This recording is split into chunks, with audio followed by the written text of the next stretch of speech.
नमस्कार भाइयों, मेरा नाम अनिल सोलंकी है। मेरे यूट्यूब मंच लाउड जाट वॉइस में आप सबका स्वागत है। भाइयों, आज का वीडियो मेरा हरियाणा के मुख्यमंत्री माननीय श्री नायब सिंह सैनी साहब के नाम है। माननीय नायब सिंह सैनी साहब से मेरी एक विनती है कि सैनी साहब, भगवान ने आपको बहुत कुछ दिया है। बहुत छोटी सी उम्र में आपको हरियाणा का मुख्यमंत्री बना दिया, लेकिन आपने जो काम किया है, आपने तो बुढ़ापे की लाठी तोड़ दी, बुजुर्गों की बुढ़ापे का सहारा छीन लिया। जो सहारा ताऊ देवीलाल बुढ़ों को दे के गया था, और हरियाणा से इसकी शुरुआत हुई थी, और शुरुआत भी बड़ी दिलचस्प हुई थी। वो किस्सा भी मैं सुनाऊंगा। और ये चीज़ चलते चलते चलते पूरे देश में लागू हो गई। और ताऊ देवीलाल इतने दूरदर्शी नेता थे, उन्होंने एक घटना ने उनके जीवन के अंदर ये बदलाव लाया, जिसकी वजह से उन्होंने बुढ़ापा पेंशन, वृद्धावस्था पेंशन हरियाणा में लागू करी। और जब उन्होंने ये घोषणा करी कि अगर मैं मुख्यमंत्री बना तो हरियाणा के हर बुजुर्ग को महीने की पहली तारीख को 100 रुपये उसके खाते में आएंगे, तो ताऊ की ऐसी लहर बनी हरियाणा के अंदर कि कांग्रेस पार्टी जो इस स्कीम का विरोध कर रही थी, और इस स्कीम का विरोध करने वाले नेता का नाम था चौधरी बंसीलाल, जो हरियाणा के एक जमाने में सबसे लोकप्रिय नेता थे, जिनको हरियाणा का आर्किटेक्ट कहा जाता है। वो चौधरी बंसीलाल इतनी बुरी तरीके से चुनाव हारे कि 90 में से 5 सीट आई थी, केवल 5। तो अहंकार तो बड़े बड़ों का नहीं रहा सैनी साहब, आप तो किस खेत की मूली हो। चौधरी बंसीलाल ने यह कहा था ताऊ देवीलाल के बारे में कि इस अनपढ़ आदमी को ये बात पता ही नहीं है कि ऐसे पेंशन नहीं दी जा सकती।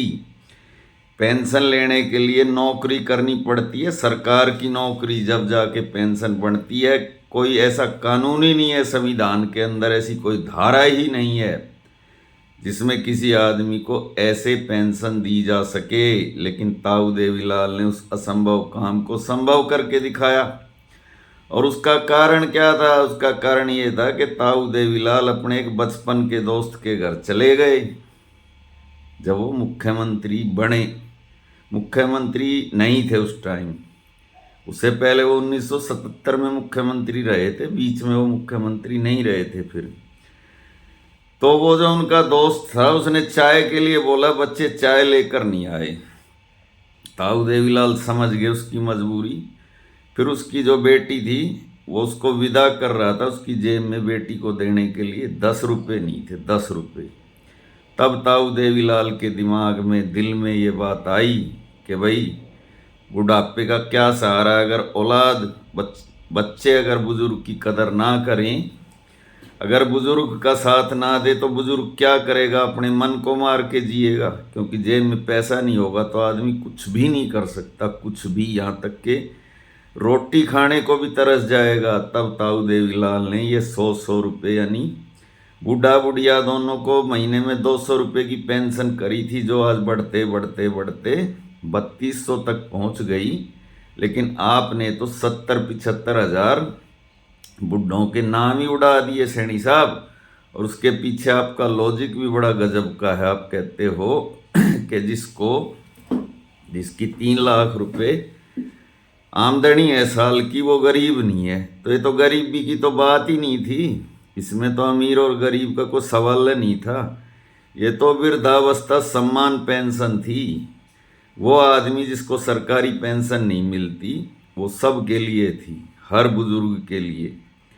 क्योंकि बुरा टाइम सब में आ सकता है, बुढ़ापे में किसी के भी बच्चे धोखा दे सकते हैं।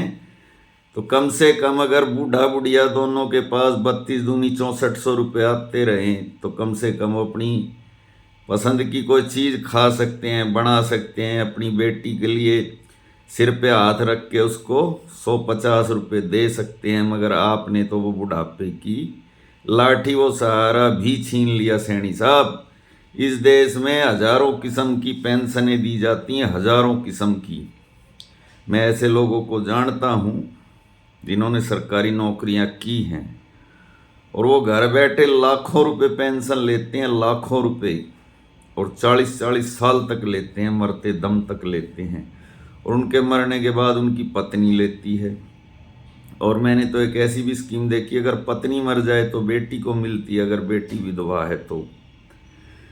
और इस देश में कितने ऐसे बच्चे हैं जो पढ़ाई लिखाई करके, बीटेक करके, एमबीए करके 20-20 हज़ार रुपये में गधे की तरह जुटते हैं।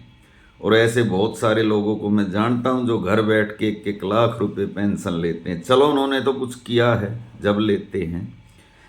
मैं ऐसे नेताओं को जानता हूं जो चौथी फैल हैं, जिनको कक्खा नहीं आता, और जो पढ़े लिखे नहीं है, जो कभी विधानसभा या लोकसभा या राज्यसभा के अंदर एक शब्द नहीं बोले, लेकिन वो भी 6-6, 7-7 पेंशन ले रहे हैं।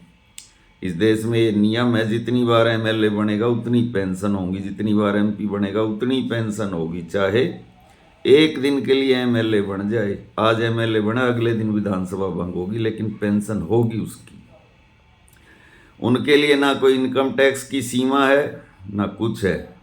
लेकिन आपने बुढ़ों की लाठी छीनी है सैनी साहब, शराब से देगा आपको इस बात का। ये सत्ता आनी जानी चीज है। इस देश के अंदर इनकम टैक्स भरने की जो अधिकतम आय की छूट है वो 12 लाख है। REWS का सर्टिफिकेट बनवाने के लिए 8 लाख। यानी आप ही की सरकार 12 लाख और 8 लाख कमाने वालों को तो गरीब मानती है और 3 लाख वाले को अमीर मानती है। जिस घर में 3 लाख रुपए साल की आमदनी है, उस घर के बूढ़े को पेंशन नहीं मिलेगी।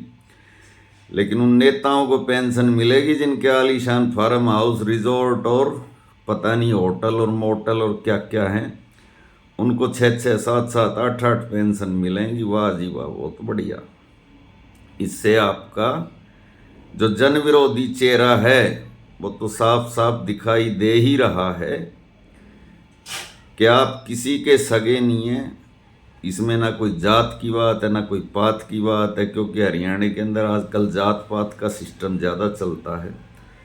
ये तो ताऊ देवीलाल ने सभी जात के बुजुर्गों के लिए किया था, और आज ताऊ देवीलाल जैसा नेता पैदा होना भी बड़ा मुश्किल है, पैदा शायद अब होगा भी नहीं, जो ऐसा क्रांतिकारी कदम उठा सके, एक सामाजिक सुरक्षा दे सके समाज के बुजुर्गों को। आज तो सुरक्षा छीनने वाले तो बहुत पैदा हो जाएंगे, लेकिन देने वाला तो कोई भी पैदा नहीं होगा।